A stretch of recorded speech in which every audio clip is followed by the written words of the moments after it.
नरेंद्र मोदी उत्तराखंड में थे। उत्तराखंड राज्य अटल जी के दौर में बना था। ऐसे में मोदी ने देहरादून की परिवर्तन यात्रा में अटल जी को भी याद किया। अब कुछ ही दिनों में 2017 आएगा। अटल बिहारी वाजपेयी जी ने हमें उत्तराखंड दिया। हम वाजपेयी जी के जितना आभार व्यक्त करें उतना कम है। लेकिन भाइयों बहनों, उत्तम उत्तराखंड बनाना जिम्मेवारी हमारी है। और मेरे भाइयों बहनों,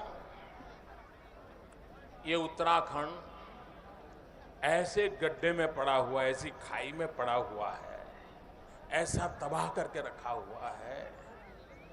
इसको बाहर निकालने के लिए 5-50 लोग धक्के मारेंगे तो बाहर निकलेगा, ऐसा नहीं है जी। इतना बर्बाद करके रखा है।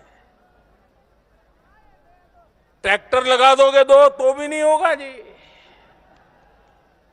इस उत्तराखंड को इन मुसीबतों से बाहर निकालना है तो डबल इंजन की जरूरत है। डबल इंजन की, एक इंजन दिल्ली का और दूसरा इंजन देहरादून का। अब दिल्ली में तो आपने इंजन बना दिया है, देहरादून में आप बीजेपी का इंजन लगा दीजिए। आप देखिए, देखते ही देखते दोनों इंजन लग जाएंगे। दिल्ली वाला, देहरादून वाला, दोनों इंजन लग जाएंगे।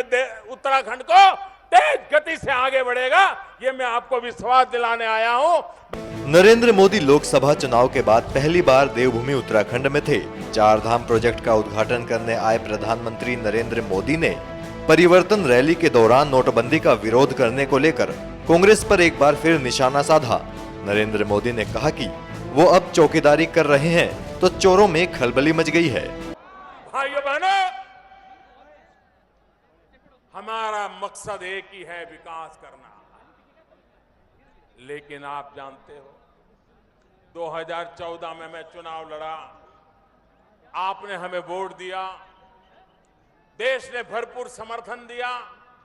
30 साल के बाद पहली बार दिल्ली में पूर्ण बहुमत वाली सरकार बनी। आप मुझे बताइए, आपने मुझे प्रधानमंत्री रिबन काटने के लिए बनाया है क्या? दिए जलाने के लिए बनाया है क्या? छोटे मोटे उद्घाटन करते रहने के लिए बनाया है क्या? कुछ कर दिखाने के लिए बनाया कि नहीं बनाया? मुझे कुछ कर दे के रहना चाहिए कि नहीं रहना चाहिए? आपने मुझे काम दिया है चौकीदार का। चौकीदार का काम दिया है।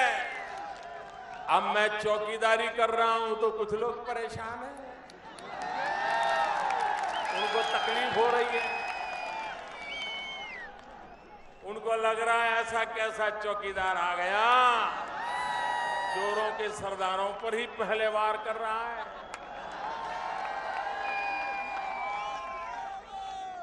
भाइयों बहनों, देश को काले धन ने भी बर्बाद किया है, देश को काले मन ने भी बर्बाद कर दिया है। काला मन भी जाना चाहिए, काला धन भी जाना चाहिए।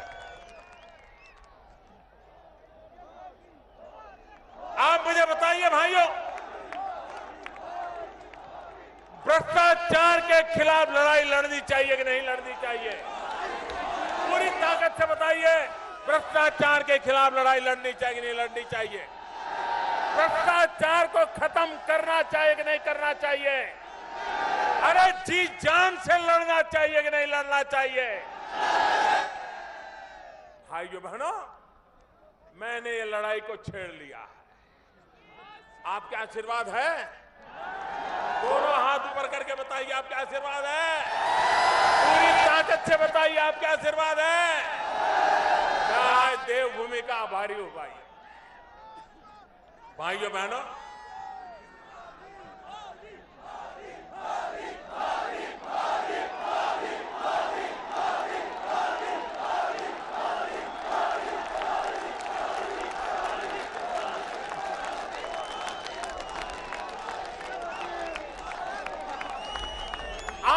आप जानते हैं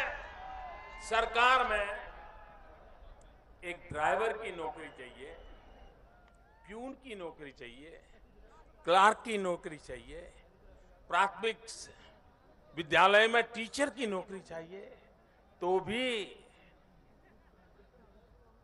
सबसे पहले कोई पूछता है, यार तेरे मार्क्स तो बहुत अच्छे आ गए, लेकिन कोई जान पहचान नहीं होगी तो तेरा मेल नहीं बैठेगा। तुम कुछ भी कर लो यार, तुम कितना ही पढ़ाई कर लो, यहां तो वो गांधी जी चाहिए, गांधी जी। ग्रीन कलर की नोट पे गांधी जी की छवि होगी तब तेरा काम बनेगा कुछ। ये चल रहा था कि नहीं चल रहा था?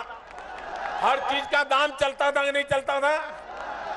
भाइयों बहनों, मैंने भारत सरकार में निर्णय कर लिया, मुझे बताइए ये इंटरव्यू है क्या चीज? जब वो एग्जाम देकर के मार्क ले आया है तो तुम 30 सेकंड में क्या इंटरव्यू करते हो भाई? इंटरव्यू लेने वाला बैठता है, वो आता है, अच्छा अच्छा चलो आगे निकलो, आगे निकलो, हो गया क्या इंटरव्यू? यही चलता था। और फिर जो पैसे देता था उसको नौकरी दे दी जाती थी। मेरे प्यारे भाइयों बहनों, मेरी भ्रष्टाचार के खिलाफ लड़ाई उसमें है। हमने फैसला कर लिया, सरकार, भारत सरकार में वर्ग 3 और वर्ग 4 में अब इंटरव्यू नहीं किया जाएगा, भ्रष्टाचार खत्म किया जाएगा। मेरिट के आधार पर जिसका भी मेरिट होगा उसको नौकरी अपने आप मिल जाएगी, कोई जान पहचान की जरूरत नहीं होगी। हमने राज्यों को भी कहा कि हमने किया है, तुम भी तो करो, लेकिन वो नहीं चाहते, उनको तकलीफ हो रही है। कोई बात नहीं, अब थोड़े दिन है।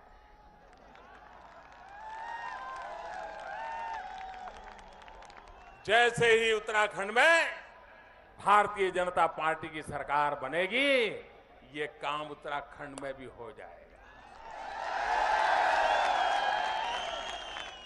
हम तो हैरान हैं साहब, हमारी तो लड़ाई ऐसी है, हम नोट घर में जमा करने वालों के खिलाफ लड़ाई लड़ रहे हैं। नोटे कपबोर्ड में भर भर करके बैठे थे, बिस्तर के नीचे रखते थे, उस पर सोते थे। बताओ ये पैसा गरीब का है कि नहीं है? ये गरीब का पैसा लूटा गया कि नहीं लूटा गया? ये पैसा देश के खजाने में वापस आना चाहिए कि नहीं आना चाहिए? और इसलिए भाइयों बहनों,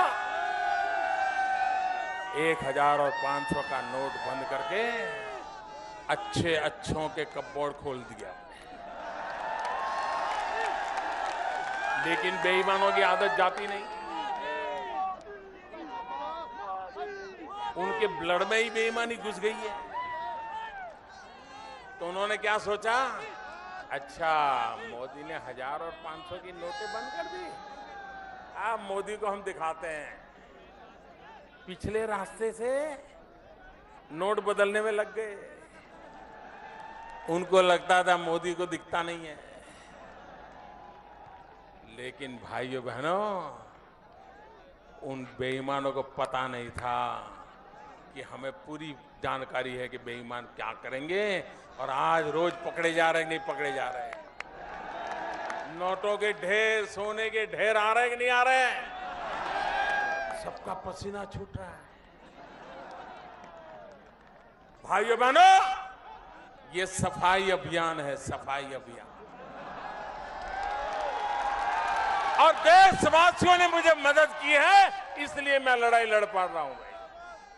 अगर देश की गरीब जनता का मुझे साथ ना होता तो ये लोग पता नहीं मेरा क्या क्या कर देते।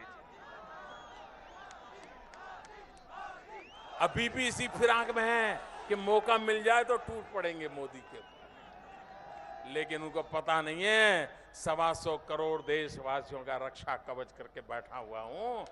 जब तक 125 करोड़ देशवासियों का रक्षा कवच है, देश को लूटने वाले हम पर उंगली नहीं उठा पाएंगे, उंगली नहीं उठा पाएंगे।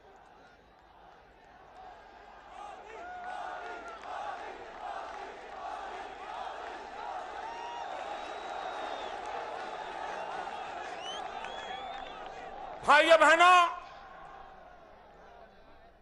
इंसान पैसे खाता है, ये तो हमने सुना था। इंसान पैसे मार लेता है, वो भी सुना था।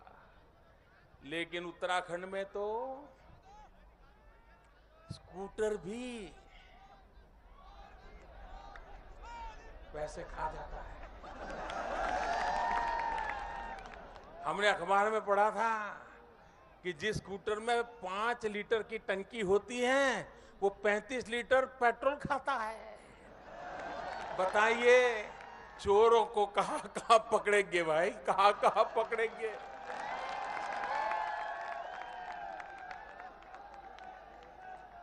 इंसान तो चोरी करता था, उत्तराखंड में स्कूटर भी चोरी कर रहा था सरकार की। भाइयों बहनों,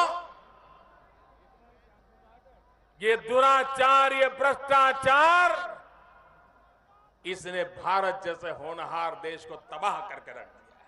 सोना की चिड़िया कहा जाता था मेरा देश, उसको हम ही लोगों ने लूटा है। हमने इसको बचाना है। और इसलिए भाइयों बहनों,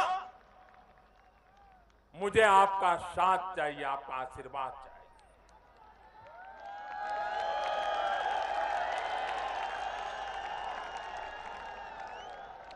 और मैंने आपको कहा था, मैं ये जानता हूं आपको काफी तकलीफ हुई है। तकलीफ कम नहीं हुई है, बहुत तकलीफ हुई। लेकिन उसके बाद भी यह देश ईमानदारी की लड़ाई लड़ने के लिए आगे आया। इससे बड़ा देश का सौभाग्य क्या हो सकता है। इस देश का जितना ऋण मेरे सर पे है, इस ऋण को चुकाने के लिए मैं जीवन भर कोशिश करता रहूंगा मेरे देश में।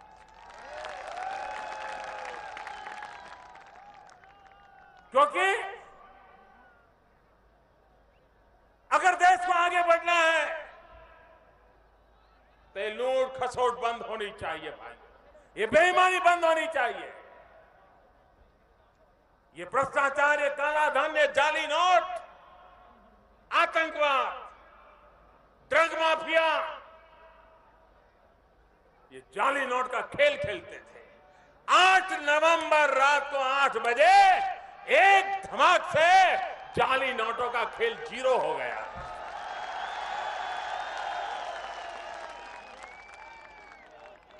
आतंकवाद, drug mafia, human trafficking, underworld, उनकी सारी दुनिया पल भर में तबाह करके रख दी भाई। और ये सारे फैसले देश के हित के लिए किए हैं, देश का उज्जवल भविष्य बनाने के लिए किए हैं। और मुझे विश्वास है कि सामान्य मानवी इस देश का ईमानदारी को पसंद करता है। इस देश का सामान्य मानवी ईमानदारी के लिए सहने को तैयार होता है। इस देश का सामान्य मानवी बेईमानों को नफरत करता है, बेईमानी को कभी स्वीकार करने को तैयार नहीं है।